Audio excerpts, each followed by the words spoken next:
was a rumble in the jungle. Once I heard Dad was outside again counting birds, and Mama plugged in a nightlight, and I saw the queen of the world. Welcome to the Golden Hour Birth Podcast. I am your host, Liz. Here, I'm your host, Natalie.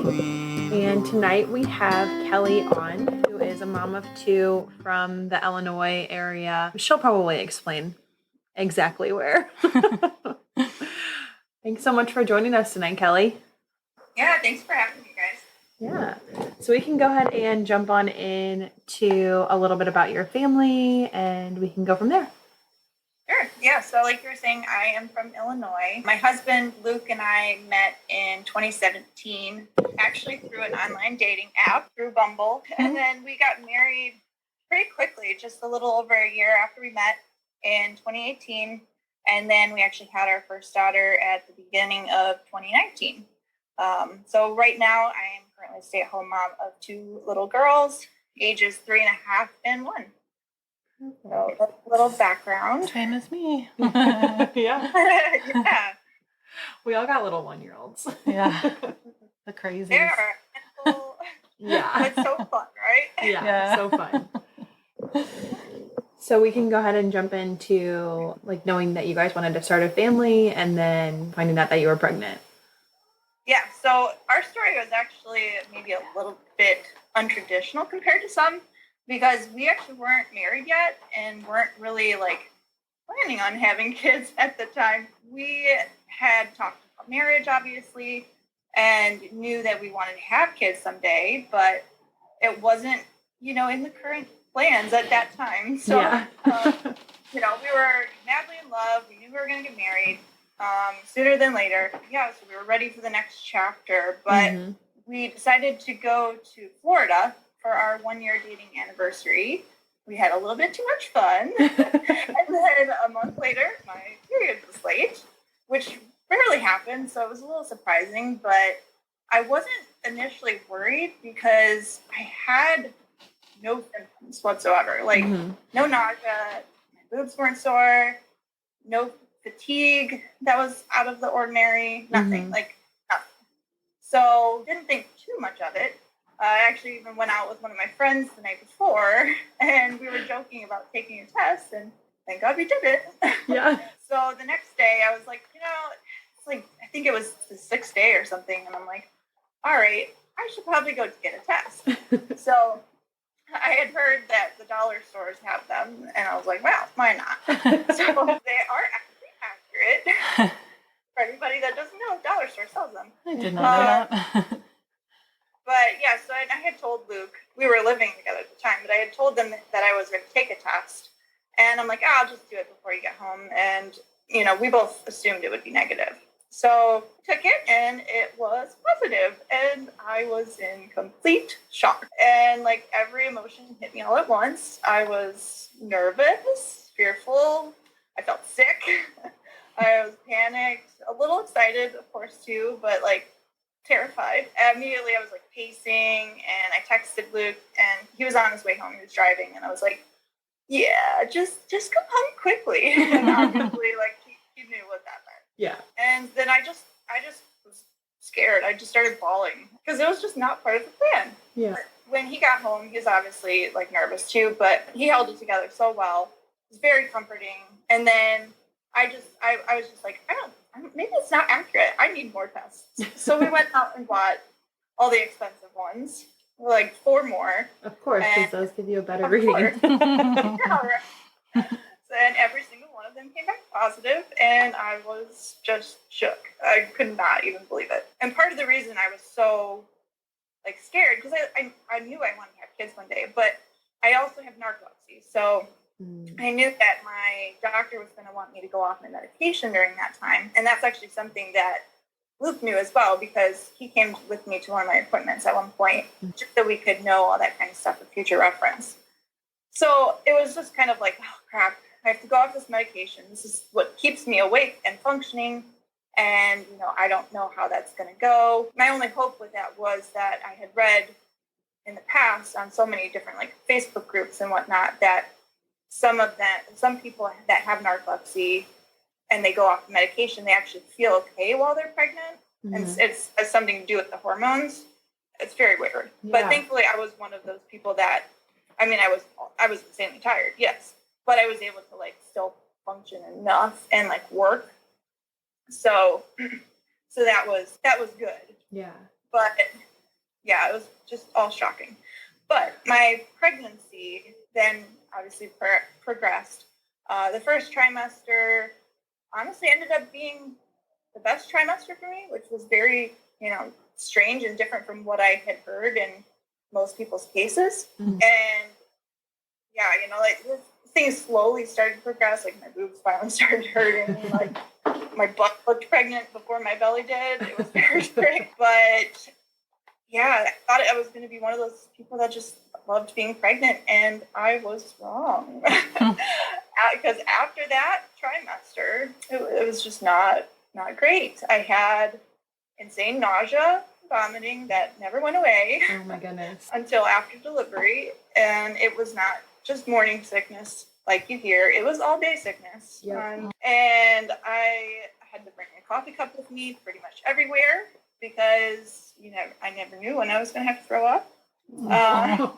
And my doctor at the time wouldn't even give me anything. So it was complete torture. Oh my God. And then I went from being like a very active person, working out, feeling good, and having energy to like the opposite of all of that. So yeah, it was awful. And the heartburn came on too. I could have swore I was having like a dragon instead of a baby. It was just so bad. And then it was just a struggle from there. Like I didn't feel like myself. I felt like the old me was just gone. It was kind of depressing. I mean, I didn't fall into like full on depression, but like it was just depressing in general, feeling that way. And I also felt horrible for having all those feelings of like, I don't like this. Like, I'm not enjoying this. Mm-hmm.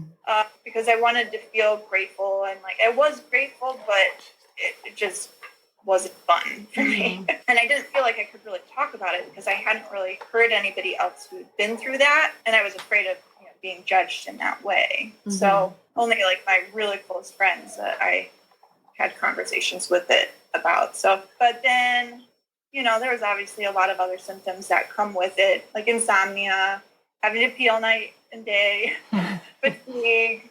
I actually ended up passing a kidney stone during the time as well, which was pretty cool. First time too. I've never even had kidney stones before, so that was surprising. It was just all so much. And then during all of this too, I mean, I was in a relationship that I had only been in for a year, and and then he ended up proposing, and we got married when I was like 22 weeks pregnant, and like right in the thick of it. And I definitely did throw it up on that day, and that was just not cool. But and then because I was so sick the whole time, I don't know, I was just completely unprepared, and I just didn't even have the energy to like look into anything birth related or kid related, or like just none of it. I basically only watched some birth videos or some show. I think it was on TLC, but I'm not 100% sure. So I did very, very minimal planning, and I just assumed, it's a natural process. I don't really need to prepare for this, and I don't really have the energy, so I'm just not going to do it. Mm-hmm. So at the end of the pregnancy, I just really was slowing down on everything. I cut back my hours at work, and then right at 38 weeks, I was just like, I'm done. I'm not going to work after 38 weeks. And thank goodness, because everything escalated so much worse at this point with like the vomiting. So it just really ramped up, and it was all day and night long. Because most of the time I could mostly get through the night, but this was like 24/7. Like I just could not keep anything down. So I had to keep going into the hospital and getting IVs every single day, every single night. Like it was just for an entire week, from 38 weeks to 39 weeks. Wow. So yes, and during this time, I also was having contractions every 3 to 5 minutes the entire time. Oh my gosh. So I was getting zero sleep basically. I was just like absolutely miserable. I was just like, just put me out of my misery. I can't do this. So I went to my doctor and I was like, all right, what can we do? We need to do something because I feel like I'm dying. Yeah. And he's like, all right, let's do an induction at 39 weeks. He was a little nervous about it because I had not progressed at all. During the cervical checks that they did, which were extremely painful, no progression whatsoever. None. Wasn't dilated at all, or face or anything. So he warned me, like, it could be a process. I was just like, I can't do this anymore. We got to go. So we began the induction process. The first thing they did was Cervidil, which is basically like a tampon they put up there and has the medication in it, and it was supposed to help soften the cervix. So I had that in for 12 hours, and overnight, that night was just pretty miserable like it had been. The contractions even ramped up even more. They're becoming more painful. And then by morning, they're like, all right, we'll take it out and see how you do, and then maybe do Pitocin or something. Well, it did nothing. Literally was still not dilated whatsoever, just no progress. And I was just like, what can we do? I'm like, this is just awful. I was still throwing up and everything. So, and this was in the morning at this time, and I had a new nurse come in, and she checked me, and I'm like sobbing through everyone. And so she checked me, and she was like, has anybody told you that you have an extremely narrow pelvic inlet? And I was like, no, what is that? I have no idea what you're talking about. Yeah. And so she was like, well, let me have the doctor check you in a little bit, and, we'll discuss. So the doctor came in, he checked me again, bawling through the whole thing. And he was like, yeah, you have a very narrow pelvic inlet. And I was like, okay, so what are you telling me? What does this mean? And he's like, well, basically the chances of you delivering vaginally are pretty slim. And I was like, oh, okay. Like, well, can you elaborate on that a little bit more? Like, what is the normal, what is that like? So, and I asked him for a percentage. I was like, could you at least give me like a percentage? Like, what are my chances here? And he said 30%. And I was like, I'm done. Yeah. Get this baby out, Mary. I don't care what you have to do. Get her out. I was like, 30% was just like, and I had always pictured that I was just going to do it vaginally, but that just threw me. I'm done. Let's go. Let's do it. So he's like, all right, let's go. That was it. So then I started to get a little bit more excited. I was like, all right, it's time to end this misery, be done with this chapter, on to the next. Mm-hmm. I'm excited to meet her and to not be pregnant anymore. Let's just go. So obviously my job at that point was over. It was all in the hands of the staff. The epidural, I kind of freaked out right after, just because I was like, I can still wiggle my toes. Is this normal? And they were like, yeah, it's a little weird that you're still able to wiggle them, but, can you feel things? And I was like, I can feel kind of, like, don't stab me yet. And they're like, don't worry, we'll wait until it's all good. So it took quite a while. And then, finally, like, I couldn't feel anything. They started the procedure. My husband wasn't in the room at the time, so that was a little weird, but there was finally no pain or anything. He ended up coming in, sitting by my head, and the procedure itself was, it felt very terrifying to me. Even though I was ready for it and it wasn't like an emergency, it was just like, I felt so helpless and like kind of panicked, like what was going to happen. I just never been in that state of like vulnerability before. Yeah. And like, I couldn't move my arms. They had them stretched out to the side. They weren't strapped down or anything, but, I was not supposed to move them. And, and at one point I felt very like faint, and I got sick again, like right in the middle of all of it. I didn't actually throw up, but I just felt very sick, and they held it up next to me. But yeah, and then there was a lot of tugging and pulling, and then they got her out. And I didn't hear a cry initially. And it kind of like freaked me out. And I heard them say, oh, the cord's wrapped around her neck twice. And then I heard them say mech, which from those little videos I watched, I knew Mac meant meconium. And so whenever I saw those videos, it was like a panic thing. And so I started panicking. I was just like, oh my gosh, like, is she going to be okay? Is she going to be okay? And I was shouting and shouting. Nobody's answering me. So I'm like freaking out. And then finally, after what seemed like forever, they cleared it from her. I don't know if it was like full on in her lungs or just in her mouth or what. I don't really know, honestly. But then I finally heard her cry, and I was just bawling, obviously. So yeah, they brought her over to my cheek. They took a quick picture and then whisked her right away, got her measurements.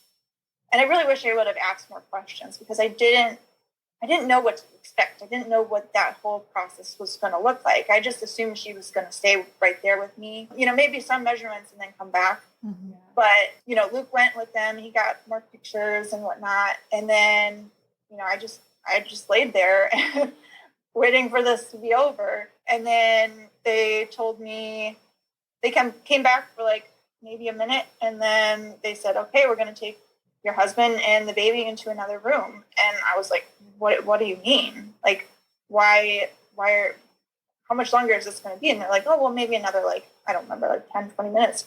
I was like, no. Like, why do they have to go? I need my husband. Like, I need them. And they're like, no, he has to go. And so I was like panicking, and I was like, no, Luke, you need to stay with me. You need to stay with me. Like, I'm not okay. I'm not okay. And so he did for a little bit. And then the nurses ended up being like, no, he's got to go. And I was like, okay, fine. Just let him go with the baby. So the anesthesiologist held my hand, was trying to calm me down. But I just felt like sorry, I'm getting a little emotional. Oh. That sounds really scary. Yeah. Sorry. No need to apologize. That does sound really scary. But yeah, so it's just like, I felt really alone in that moment. Yeah. Was there a reason why they needed him to go to another room? I don't know. I don't know if there was, because it was a small room. I don't know if it was crowded or what. But yeah, they just like, kicked him right out. And then I was just like there, and it just felt so strange. Yeah. Without my baby and without my husband. Yeah. But anyway. And you're like just looking up like on these like to faces you don't even know. It's a very unnatural kind of feeling. Yeah. And like all of it, the entire process was like extremely unnatural. Yeah. So anyways, they finished sewing me up, and then they took me into the room with him. Mm-hmm. And, I had always thought like, well, I'll do like skin to skin right away. I thought maybe he could do that right away. It just wasn't how it was. Yeah. Yeah, it just wasn't what I envisioned at all. Mm-hmm. They took me in. My daughter was swaddled up, lying in a bassinet. Like, he wasn't even holding her or anything. And he was like, well, I didn't know if I should pick her up. I didn't know if, like, you wanted me to hold her before you. Like, we hadn't talked about any of this. So he was like, I didn't know what to do. So I just left her there. And she was fine. She wasn't crying or anything. But, it was something I was like, yeah, you really probably should have talked about all of this. So, anyways, they finally brought her to me, and, we did skin to skin, and we tried breastfeeding. And it was interesting because that first feeding was actually the only one that wasn't, like, super painful at that time. Mm-hmm. And I've since learned that sometimes when you have the epidural, you can still be numb, and, like, it can extend all the way up there. So it didn't hurt for that initial time, and I was like, oh, hey, this is not going to be so bad. Well, they got me to my room where I was going to be staying for a few days, and I finally was like realizing, hey, like I'm not sick anymore. This is kind of nice. And the next few hours felt great. I was like, this is awesome. Like, I don't feel sick. I don't feel a lot of pain in this moment. My baby's here. This is awesome. Like, I'm so excited. And, my parents came, my husband's parents came, his siblings came, and I even had a few friends stop by. Like, I felt great. And then a few hours later, after that, everything got flipped back on its head. Pregnancy hormones, wild. Yeah. Wild ride. Wild. So first, like after the C-section, they're like, okay, we want you to get up and try to walk around. And I'm like, okay, let's try this. So I was starting to walk. I'd made it from the bed to the chair, even sat down in the chair, got back up, going back to the bed, was trying to lower myself down into the bed. And this is so crazy. My neck went out. Oh no. My neck went completely out. So as my arm was like pushing, I was trying to like lower myself down. It just went out on me. So I like couldn't hold myself up with my arm anymore. So I was like screaming, and like everybody ran over, and I was like, I need help, I need help, I need help. So they lowered me back down into the bed, and I was just like, oh, my neck is out. It's just out. Like, what just happened? I'm like, this can't be real. So from there, it was all that kind of pain, plus the C-section pain, plus hormones, just taking over my entire body. And, of course, like we were trying to breastfeed, and I was starting to feel like, okay, this is actually very painful. And with my neck also being out, anytime I tensed up, it made my neck worse. So every time I would nurse, it would make my entire body feel 10 times worse. Mm-hmm. And then obviously there was like afterbirth contractions, which nobody told me about. I had no idea. And I was like, why is it hurting down there? Yeah. And I was just in so much pain all over my entire body. And then gas pains too, which I did not know about. Mm-hmm. There was just gas pains. And I almost wonder if that was part of this neck thing, because it was like in my shoulder blade, and it was just like, I wonder if part of it was also just gas trapped up inside, and it was intense. Yeah. But they're like pushing the breastfeeding, and so I would just scream and cry each time, and they were just like looking at, oh, why it's so painful, and I'm just like, I don't know either, but like I can't do this. And they never gave me an option of formula or anything like that. So I was just like, okay, my only option, I guess, is to just push through this. Mm-hmm. So I would try. Sometimes they're like, okay, well, let's maybe try a nipple shield or something. And so I would try that. Then I was just like, even that hurts. Like, can we do something else? They're like, okay, let's just try pumping. And you're not really making much, or at least I wasn't at that point. It's just like colostrum, and it's very little of it. Mm-hmm. So they were literally like pump and then take a little tiny syringe and get what they could, and then just push it in her mouth. And I was just like, oh my gosh. And I was like, she's just going to like waste away. There's nothing there. But we just kept pushing it. And I was very surprised to find out that they needed to eat so often. I don't know why I didn't know this. Maybe a lot of people don't. I think a lot of people don't really know this if you don't take a course or something. But like, they have to eat every 2 hours. I did not know this. And that's for 2 hours from the time that they start. So, and my daughter she would eat for like an hour to an hour and a half. Oh my gosh. And yeah, it was ridiculous. And then a half hour later, they'd be like, all right, it's time to feed the baby again. And I was like, babe, what are you talking about? I legit just put her down a half hour ago. Give me a break. And they're like, no, she needs to eat every 2 hours. We got to make sure that she gets back up to birth weight. And I was just like, oh my gosh, I'm going to die. Like, it was just, I was just in complete shock with all of it. So, and then the other part of it is I'm allergic to anti-inflammatories. So I was not able to have like the normal pain meds. I was on like, I think it was Norco with Tylenol, the acetaminophen, but you can only take so much Tylenol.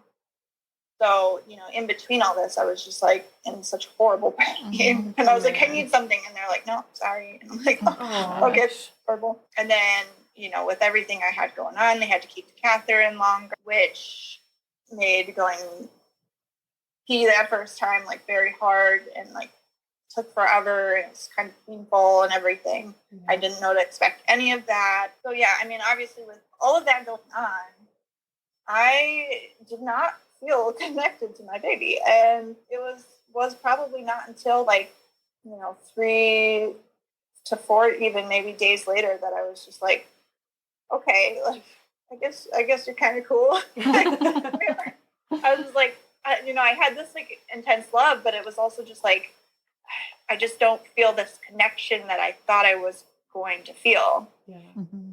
So, and honestly, it felt a little bit like I was in hell. Like it was just not what I envisioned at all. So yeah, and then just the whole breast is best thing just was sticking in my head, and I'm like, all right, I'm determined to do this. I've got to do this.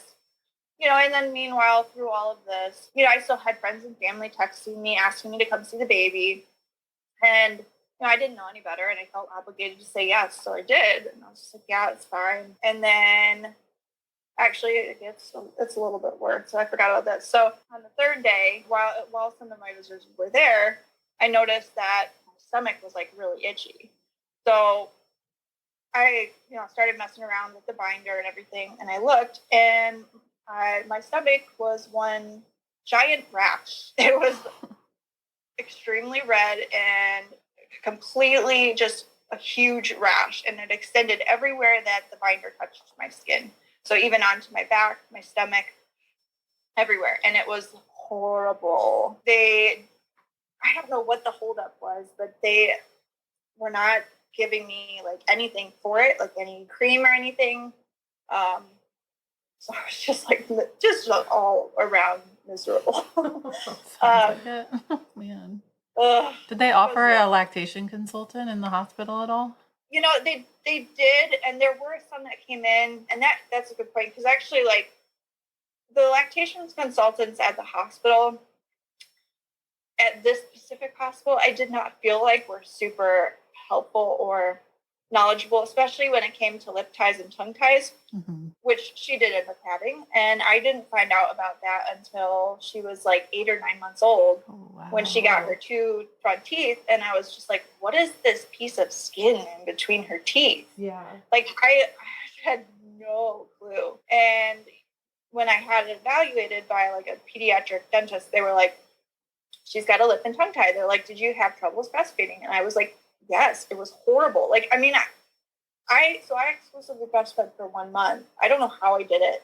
Yeah. There was days that we literally nursed for 5 hours.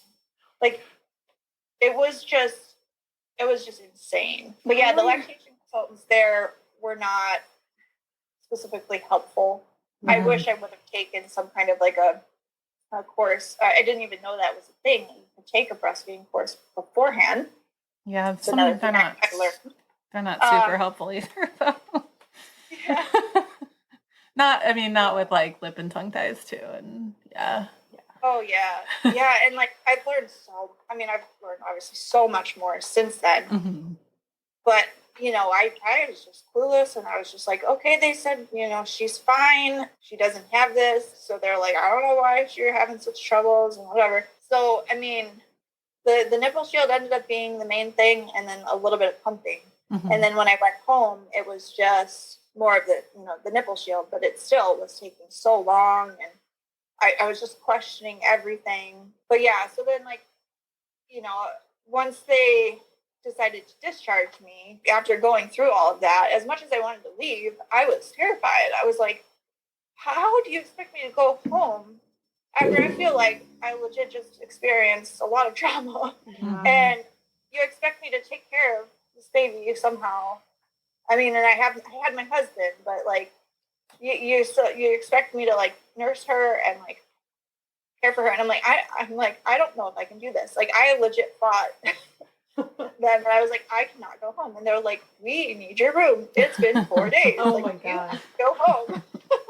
And I was like, all right, I guess we're going home. So, and I couldn't get in and out of the bed still. I was still very weak and still in a lot of pain. But we packed up and we went home. And unfortunately, it didn't get any easier. It was then, the baby blues continued, and I didn't know what those were.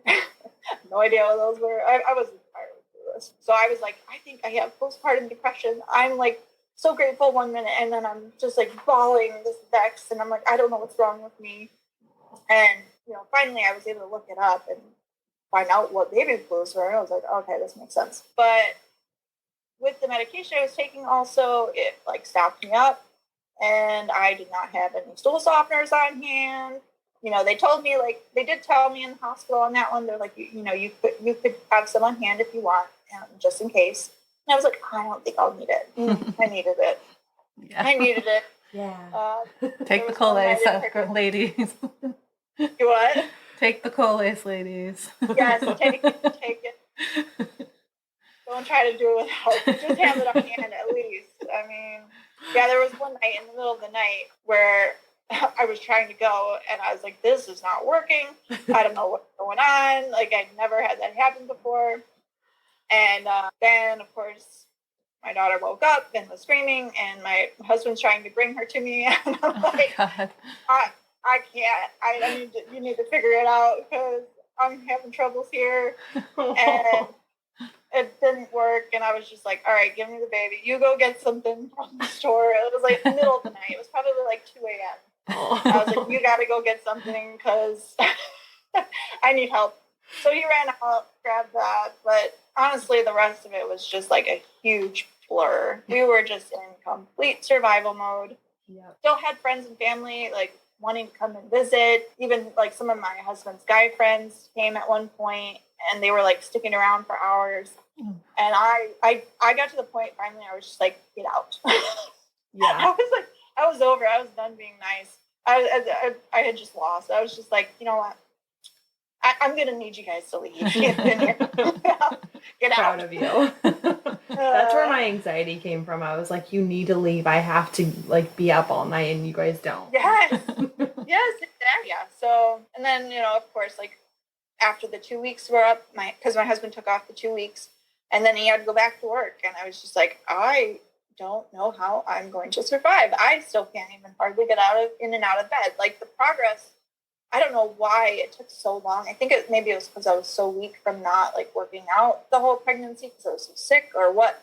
I was so weak and like I could hardly get up. So I was just like, I don't know how anybody would do it after, before that 2 week mark. I honestly have no idea because I even after the 2 weeks, I was just like, I don't know if I could do this. But yeah, so it was just survival mode. And after the 2 weeks, as far as hormones slightly leveled out, I mean, I didn't go on to full, postpartum depression or anything, but I did fall into, postpartum anxiety. Hadn't heard of that either. Had no idea. All the things that I had no idea, and then so backtrack a little bit with the breastfeeding. So I nursed exclusively for a month, but then I started switching to exclusive pumping. So like, this is just not working for us. Mm-hmm. I got some flack for that. And I was like with all I've been through, come on. And, people don't really see all that in-between stuff. But I was just like, I'm doing my best. But I fell into this anxiety, and I actually felt like if she had formula, she was going to die. So, I don't know why. I know it sounds crazy, but it was like an obsessive thing where I was just like, she cannot have an ounce of formula because if she does, she's going to die.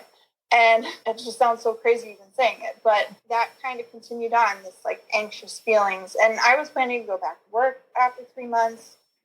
And I was like, Luke, I think I need to quit my job. There's no way I can leave her with anybody. Like, there's no way. I didn't trust anybody. Kind of didn't even have trust with him sometimes. I was just like, what are you doing? That's not right. Like, it was just so much anxiety, and I hadn't ever really dealt with that before in my life. So I had no idea that could happen. So, I kind of progressed. I didn't really want to leave the house a whole lot. I would, but I didn't like it at all. Finally, right before my daughter turned 1, I started having random panic attacks, and I didn't know what was going on. I was just like, why is my heart racing? And it just seemed like it was just out of nowhere. So finally, that was kind of the wake up call that I needed to be like, okay, I need to talk to someone. I think I ended up seeing a counselor who told me oh, girl, you have postpartum anxiety. I was like, what? Okay, I didn't know that was a thing. And we talked through it a little bit. I didn't see her that often or that much because shortly after that, the pandemic hit and we decided to move. But at least I knew at that point what was going on. And it took so much work just kind of getting back on track and, working on myself and even considering having another child after going through all that. It was just something where I'm like, if we're going to do this ever again, I really need to be in a good mental space, because that was just a lot. What's so funny though, Kelly, is because we had our first, they're both 3.5 years old. We were probably going through the same thing at the same time. Yeah, right. That's so true. Not just it sounds so similar to my story, but at the same time too. Yeah. Yeah. Were you, remind me, were you a C-section too, or were you? No. Oh, okay. But you were going through a lot of the same postpartum type stuff. Yes, all the feeding and the anxiety and all that. Yeah. I mean, birth trauma too. She had the retained placenta. Oh yeah, that's right. Oh gosh. Yeah. Yeah, and it's so interesting because it took me so long to even come to terms that I basically experienced trauma.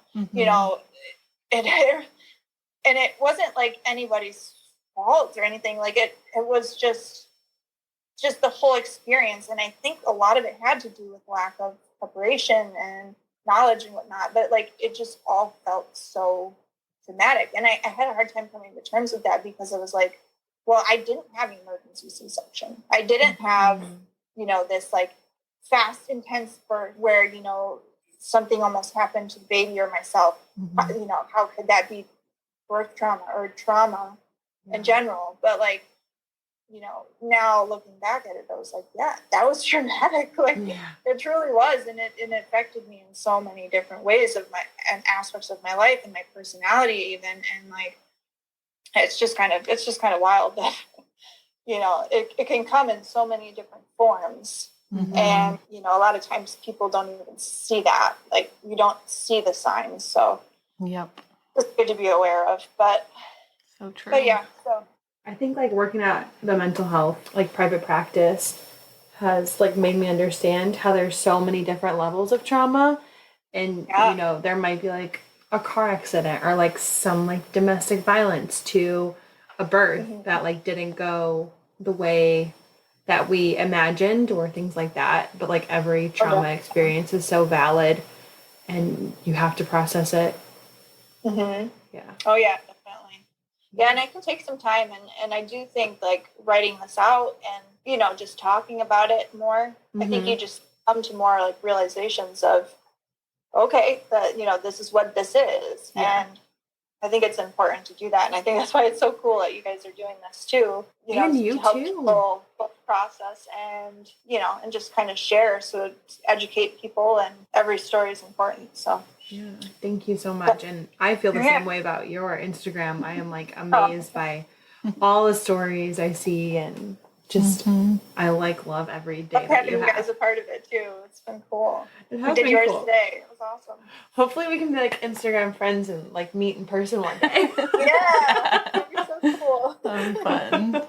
Oh, that'd be awesome.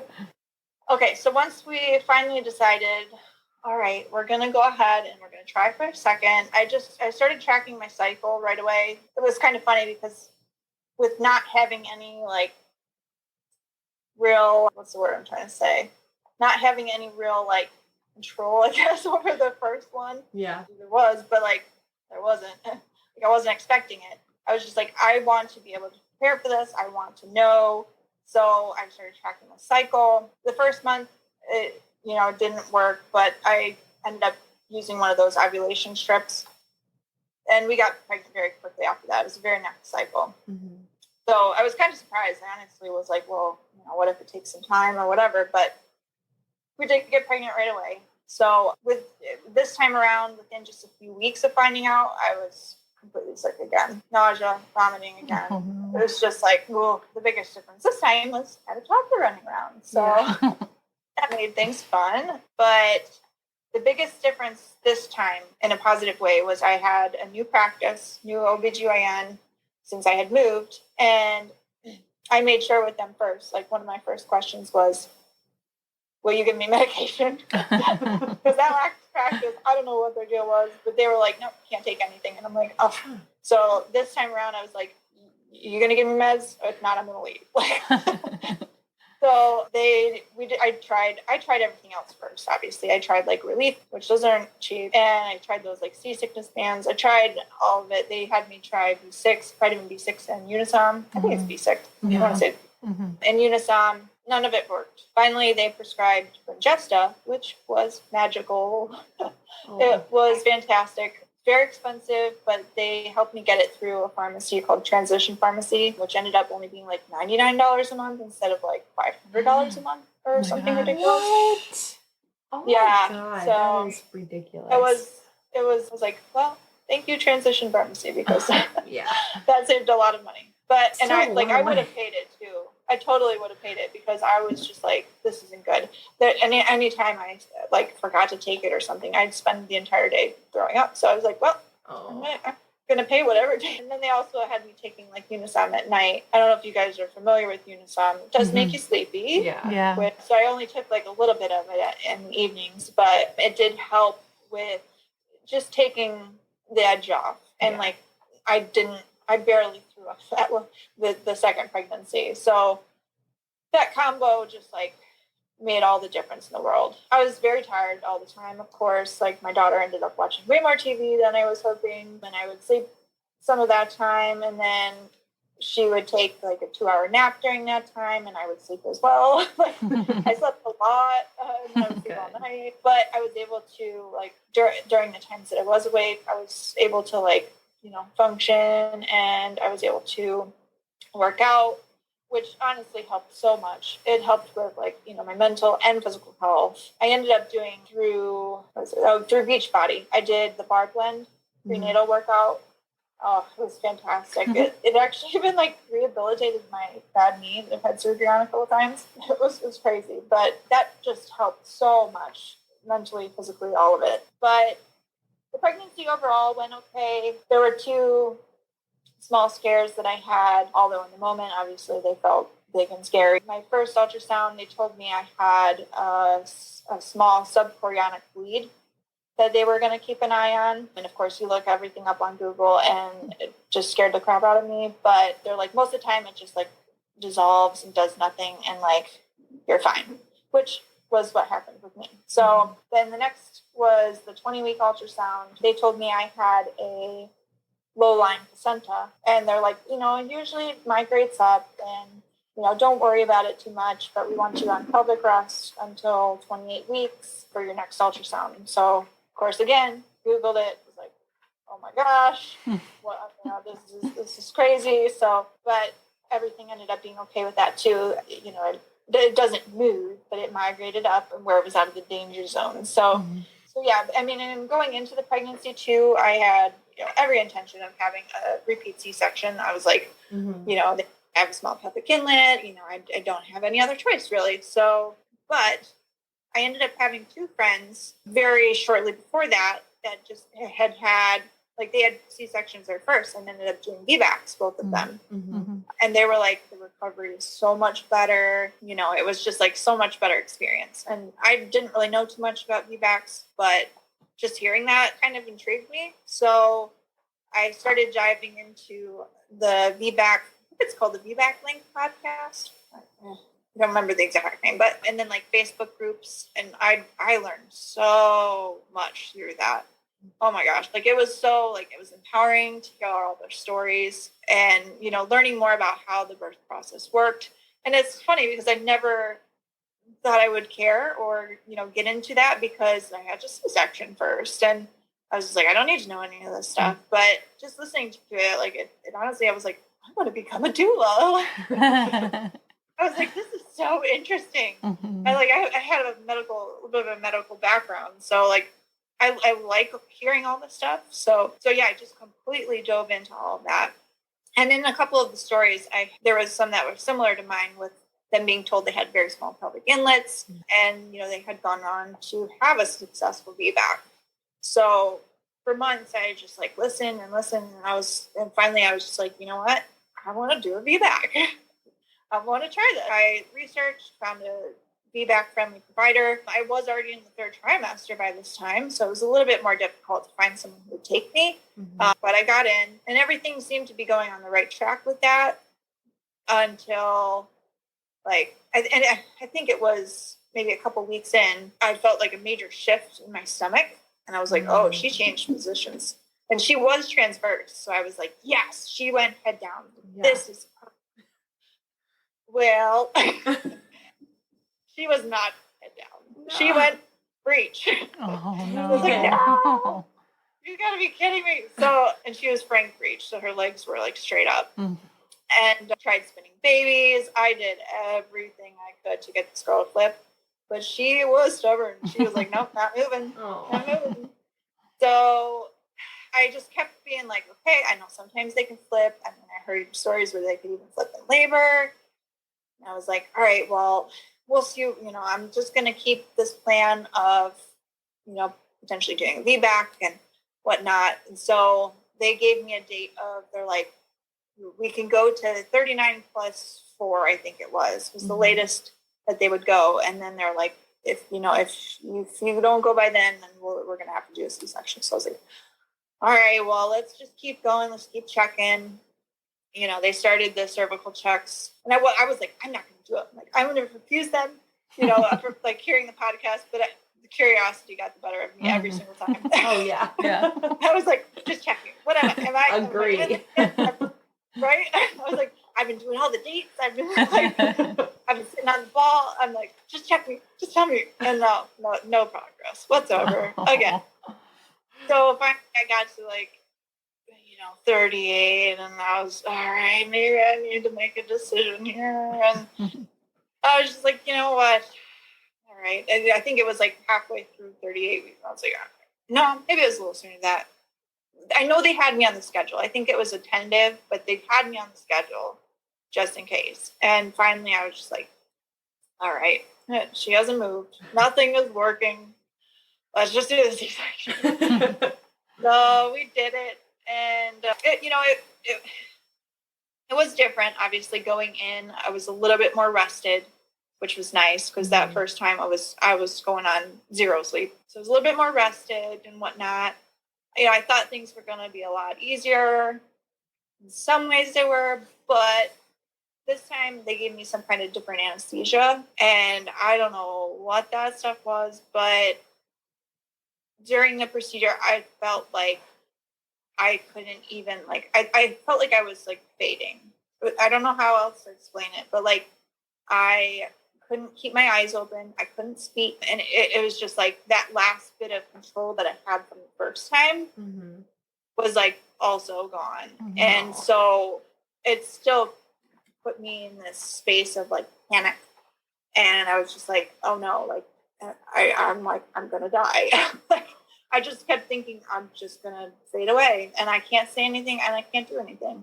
And I was just like, if I make it through this, I'm never going to do it again. So I obviously made it through, but they pulled her out. She cried. I could hear her. It was a moment of relief.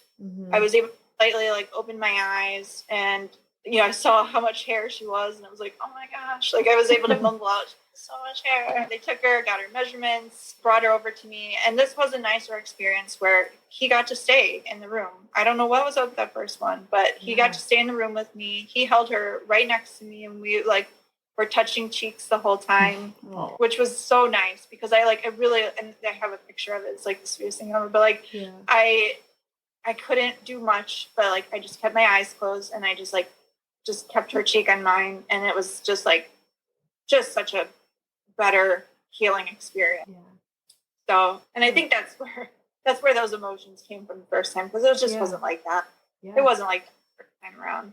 So yeah, this time we went to the recovery room, and I started to come to more, where I was able to talk to people. It was weird, but again, the initial feeding didn't really hurt, but then after that, it got a little crazy. I had some reactions to that anesthesia. I started vomiting again, which, by the way, is horrible experience after a C-section. Horrible. Yeah.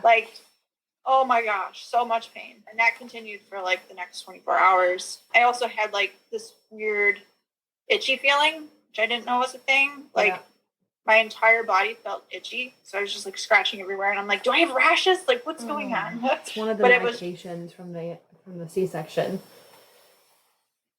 Oh, yeah, exactly. Yeah. Yep. I don't know what it's called, but then they have to give you another one to make you stop itching. Right, yeah. Yeah, so, and again, like I couldn't have the pain medication. And this time, they actually just gave me Tylenol. Just straight Tylenol. And then they also gave me gabapentin. So it didn't really do much. Mm-hmm. So, I mean, it was definitely still painful, not going to lie. Like, and then, you know, the afterbirth contractions with it being a second birth definitely were more painful. Mm-hmm. I did try some like after ease drops, which I don't know. I don't know if they really helped. I like to think that they helped, but I don't know what it would have been like otherwise. I just did it anyways. I was like, you know, maybe in my mind it will help or something.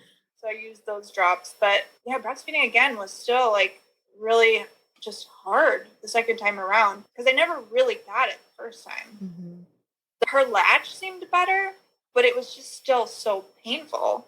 And I was still like bleeding and everything. So, but this time around, I mean, I knew at least like I could pump. I could use a nipple shield as an option. So we were trying those kind of things. I was like, all right, she can have formula. Like, I'm not doing that to myself again. Yeah. She'll be fine. We, you know, even at one point had her go to the nursery for a couple of hours so we could try to sleep, which I didn't know was a thing the first time.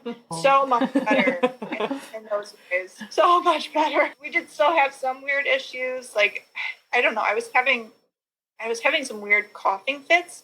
So like every time I would fall asleep, I would wake up choking, like coughing and choking. I don't know what that was, but it was pretty annoying for everyone involved. Yeah. My husband was like, we finally get some sleep. She's in the nursery and you can't stay sleeping. Like you're just coughing. And when you cough after C-section, also not great. So I don't know what that was about. And it continued after I got home too. But overall, I mean, it was just so much better because like I was ready. I had the house ready. I had freezer meals. I had help, which is something I didn't have the first time because I didn't take it. Yeah. Because you think you can do it all. I had my mom stay with me for like several weeks. You know, we had my daughter too, my older daughter. So we definitely needed help. Mm-hmm. I had stool softeners ready. I had, I had the binder ready to go. And like, I knew like I couldn't put it directly on my skin. And I had all the things ready, which made it so much easier. I had sleep, a place to sleep where I knew it wasn't going to be too much trouble with stairs. I didn't have nursing down even still once I got home, but I knew she had a lip and tongue tie. I could tell, even though, again, hospital lactation people said that she didn't, and she definitely did. And I had the lactation consultant, the home ones. I swear, they know their stuff.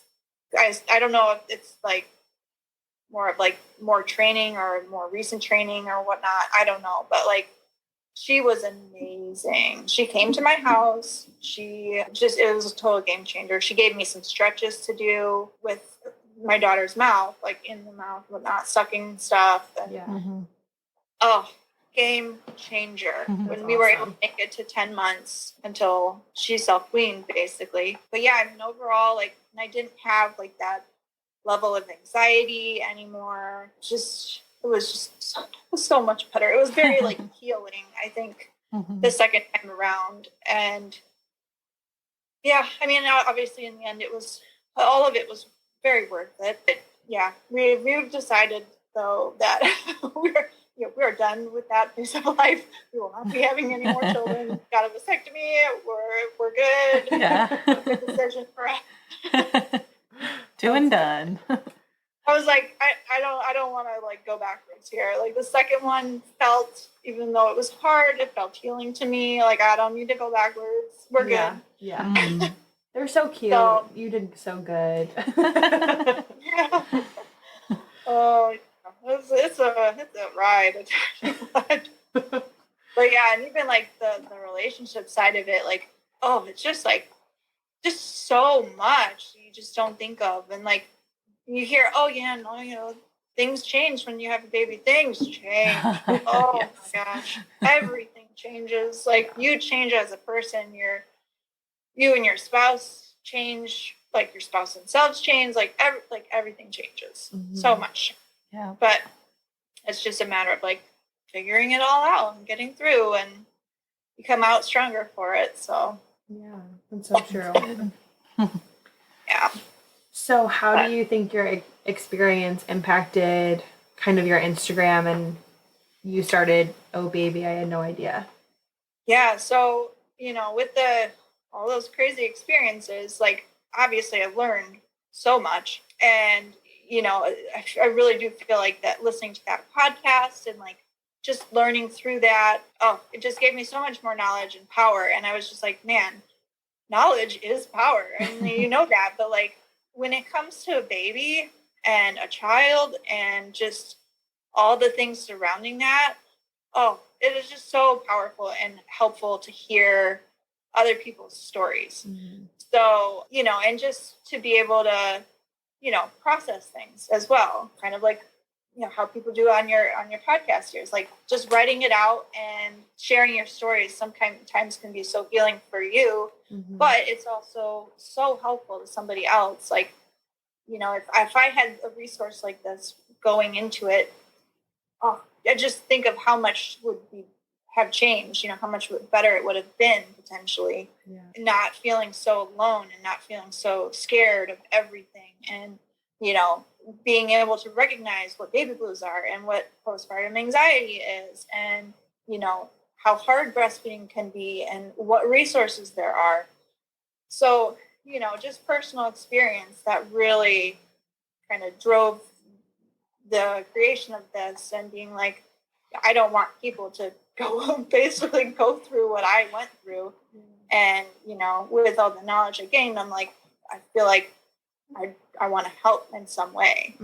So yeah, that kind of sparked the idea of, and that was only one of the parts of it. And there was definitely like other factors, like family members that, you know, had traumatic events and whatnot that, you know, I didn't always understand and wanted to know more. That was another huge part of it, of like, okay, you know, there's support groups out there, and that's great, but what about the rest of us? Like, I don't know how to handle these situations. I don't know, you know, if what this person who had a loss or whatever, I don't know what they need. I don't know what to do. I don't know what to say. So being able to share those, you know, kind of harder stories gives the rest of us, if we haven't been through it, a chance to be like, okay, like if I have somebody currently in my life, or if this happens to someone that I know, chances are one of these things is going to happen to someone we know, then to have a better knowledge of how to help them. Yeah. So yeah, it was a mix of, you know, all of that personal experience that I had, you know, the family, and, you know, just this passion of like, how can I help people to not go through that alone, and, you know, and throughout all stages of parenthood, not to feel alone, and kind of how can we do this all together? Yeah. You know, especially for people who don't have a village, or, you know, don't know where to start. You know, don't have a lot of friends that, you know, even if they have help, but they don't have friends, maybe they're the first of their friends or family to go through it, to have that support through other people's stories. So, yeah, for sure. That kind of is where that all stemmed from. So I love That's really cool. Yeah. All the pregnant mamas out there should definitely check out Kelli's Instagram. Oh Baby, I Had No Idea. It's so fun and has such good insight every single day. Yeah, every day. I love it. What do we got? Mighty Moms Monday, Tykes and Tot Tuesday. Whatever Wednesday, because, you know, it was supposed to be Who Knew Wednesday, where I was going to share like who knew this and stuff like that. But it's for right now. It's been busy. I'm like, it's whatever Wednesday, whatever I feel like sharing. Yeah, whatever works. Whatever I for, you know. Then birthday Thursday, featured Friday, Saturday. I love that one. I love that one. I know. I swear. I feel like the Saturday ones are like some of everybody's like favorite sometimes, because it's like you don't often hear the guy's side of it. No. And, like, it's so helpful for me too, because I'm like, wow, like this is how my husband feels, and then I'll always be like, hey, did you feel this? Well, yeah, and I'm like, oh my gosh, like I did not know. And it's so oftentimes the dad side just doesn't get brought up, and you don't really think about it, and it's just like you're just trying to survive and take care of this kid, and you don't. I mean, you try to think about it, but like you don't really know, because a lot of times they just don't talk about it. So it's been very cool to hear that part of it. But yeah. That's awesome. How that all came out. I love it. Do you have? Yeah. Sorry. Go ahead. So I'm so happy it like brought us to you, and like the collaborations that we're doing is really exciting. Yeah, I love it. Yeah. It's very cool, and you guys are doing amazing. So are you. Thank you so much. Do you have any other resources that you would want to share, or advice from new parents? Yeah, probably. Like I've shared some of them. I love, honestly, like even, okay, I haven't shared this one, but like the VBAC link, even like for somebody who has been in my situation, so helpful if you're looking for VBACs. I want to say that's what it is. Maybe we can put it in the show notes or something. Sure. I want to say it's VBAC link. But, and then just, I love the Empowered Birth page, at the Empowered Birth, I think is what it is. Yeah. Her page seems, is it Empowered Start? Empowered Start, that's what it is. Her page is awesome. It seems like it's very like helping people prepare for birth. She's got a whole course out there. I love that. So she's one that I found. Balance After Birth. She's helping people, after birth, so that postpartum period, which is awesome. Like a postpartum doula. Did not even know they existed. Amazing. Doulas in general, I am all for it. Obviously, I didn't use one myself, but if I had the traditional, like, known from the get-go with the second birth and everything, totally doula. Yeah. And Lactation Express is one that I found. She's awesome. She also does, like, free breastfeeding courses, which is huge. That's awesome. And then she does, like, video stuff if you're not local to her area. I think she's North Carolina, but don't quote me on that. But she's awesome with that. Has awesome tips on her page as well. At the _breastfeeding_father. Eric, he's been awesome. He supports both moms and dads surrounding like breastfeeding and like that whole transition, and also making sure the dad doesn't feel like left out, giving ways to like support and bond, and if they're struggling with depression, he's a really good resource for that. Just so many. I feel like we could just go on. Miscarriage doula, at the Miscarriage Doula for like that side of it. Fertility Unscripted, I want to say, for infertility stuff. There's just so many. I think it's so cool that social media in general has like become a resource. Like, it is the coolest thing ever. Because, it really is. And I had such a negative thought before about social media. I'm just like, part of me was even nervous to start this page because I'm like, you've got the trolls, the haters, and I'm like, although it doesn't really affect me too much, like, it's just always something that's just like, something you have to deal with. But, and then, Instagram, you see like the pretty things. And I love that it's changing. It seems like it's getting to be, at least from what I see more, maybe it's just who I follow now, but it's becoming more like open and honest and more resource style. And I don't know, I just love that. Yeah, it's definitely more authentic. And I love all the the humor mom page. Yeah. It's great. Yeah. My favorite. I love that. Yeah. But yeah, so. Awesome. Cool. Yeah. Well, thank you so much. This was amazing. And I'm guys asked me to do this. I love it. Yeah. So much reflection too. My gosh, I was up so late last night and like working throughout it today because I was like, man, I initially was like, I don't know if I'm gonna have much to talk about because I had C-sections, but no. Once I started writing it down and unpacking, oh my gosh, like, wow. So it's just like forcing yourself to do that. Everybody should do it. If you had a baby, do it and then record with you guys because I love this. This was so fun and just enlightening. I love it. Oh, thank you. I'm so happy you enjoyed it and like had that time to like unpack yourself.